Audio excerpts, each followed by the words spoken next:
For 600 years, one empire fought without endogenous kings, sultans, crusaders, republics, and rising European powers. They conquered nations, lost nations, and marched armies from the Balkans to the Arabian desert. And through it all, they did what almost no empire in history could. They never went broke. Because the Ottomans didn't just wage war. They mastered the art of funding it indefinitely. Welcome to the money behind wars, where money, power, and history collide. And nothing is ever what it seems. The Ottoman Empire lasted from 1299 to 1922, outliving Rome, outlasting the British Empire, and outrunning almost every state we remember today. But longevity isn't the mystery. The real question is, how did an empire in near-constant warfare avoid financial collapse? Western minds often picture empires falling on battlefields. But battles don't break nations. Budgets do. Logistics do. Leadership does. The Ottomans learned this early and, instead of copying Europe's taxoned army model, they built something far more efficient, a machine where war could pay for itself. But first, let's clear the fog. For many, the Ottomans are just turbines, domes, and Janissary cinematic, but misunderstood. The empire was more than imagery. It was an engine. A financial engine. It began as a minor frontier state in northwest Anatolia.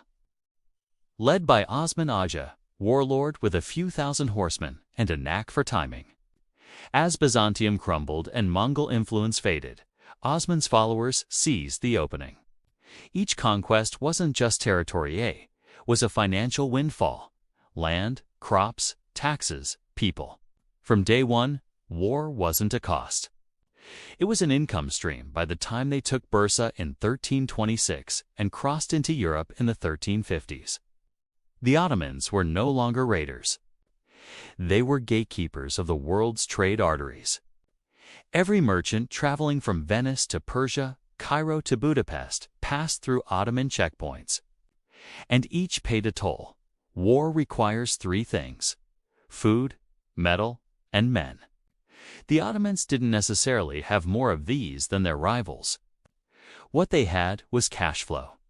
Their empire sat on the richest crossroads of the pre-modern world. Silk, spices, copper, timber, everything moved through their lands.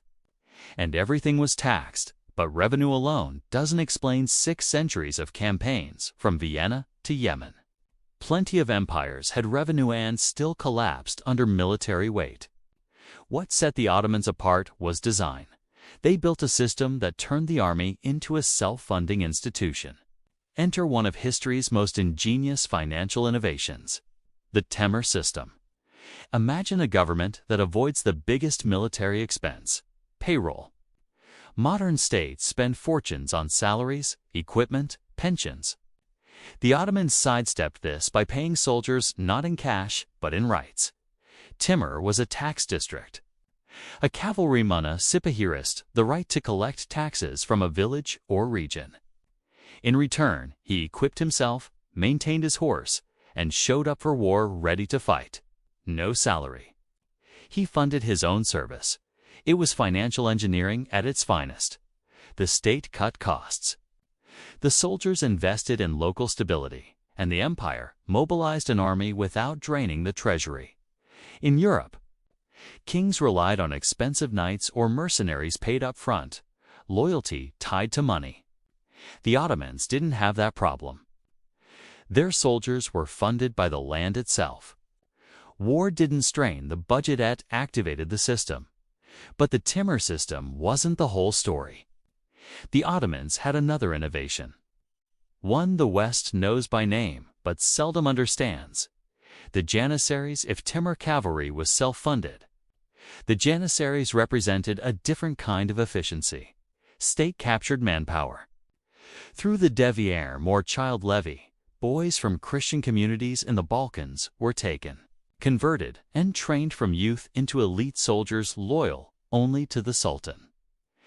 Ethically, it was coercive and harsh, not something to romanticize. But financially, it was masterful. The empire acquired fully trained soldiers without bearing the lifelong cost of raising them. The economic burden of childhood was outsourced to conquered populations. The janissaries were paid, housed, and initially barred from marrying or business, preventing divided loyalties. Together with the Timur cavalry, they formed a military machine that saved the empire unimaginable sums over centuries. Yet the Ottomans went further. They ensured war paid for war. Every new conquest brought new taxpayers, new Timurs, new trade routes. While European kingdoms often won wars and returned poorer, the Ottomans frequently came home richer. Conquest strengthened the financial foundation for the next campaign. Geography was their ally. The empire straddled the Bosporus, the Dardanelles, Mediterranean, the Red Sea, and overland routes to Asia. If you moved goods between continents, you paid the Ottomans. Silk, spices, carpet salt flowed through their toll booths by the 1500s. This system made them one of the world's wealthiest states. War was costly, but trade was more profitable, and the Ottomans built structures to tap that profit directly. State monopolies controlled essentials like salt, tobacco, and coffee. These were the equivalent of modern strategic national industries. Think oil, gas, or canals, providing steady, predictable revenue. Tribute states like Crimea or Wallachia paid annual sums for protection or autonomy. It was cheaper than direct rule, and the income funded soldiers, forts, and fleets.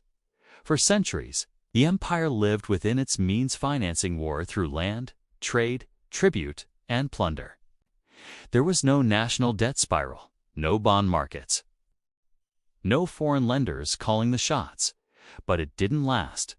By the late 1600s, Europe changed. Industrialization, new technologies, and ocean-based trade routes bypassed Ottoman land corridors. The Timur system decayed, local holders grew corrupt, oversight weakened, and the janissaries. Over time, they gained wealth, political power, and privilege. They became a state within a state, resisting reform, draining the treasury, and blocking modernization. When the empire finally tried building European-style armies, it faced a new need: cash salaries. And to pay them, it turned to what it had long avoided: foreign loans. In the 1800s, the Ottomans borrowed heavily from European banks at punishing rates. The powers they once rivaled now controlled their finances. Debt ballooned. Payments defaulted. In 1881, the empire handed control of its treasury to an international commission led by France and Britain, a humiliating surrender of centuries of financial sovereignty.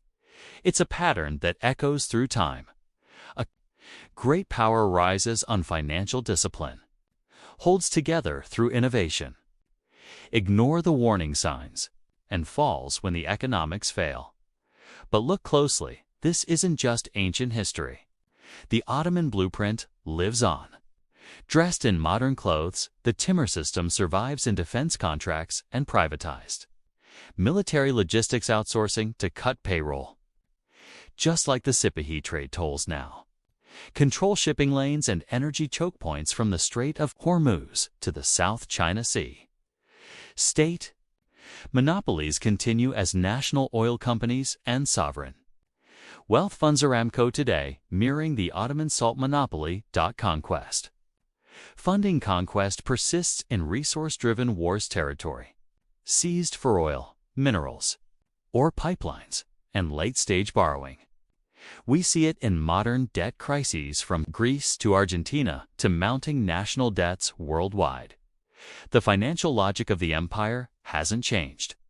Only the uniforms have. So, what's the ultimate lesson? Empires don't die on the battlefield. They die on the balance sheet. The Ottomans survived 6 centuries because their financial system was disciplined, efficient, and designed to turn war into revenue. They fell when that system broke, when expansions stopped paying, when trade routes shifted, when soldiers grew costly, and when debt handed their future to foreign creditors. It's a warning written in ledgers, not legends. Financial systems can sustain power for centuries, till the day they can't. History doesn't repeat. But if you don't understand it, it will run you over all the same. Think you know who profits from war? Subscribe. I'll reveal what they don't want you to see.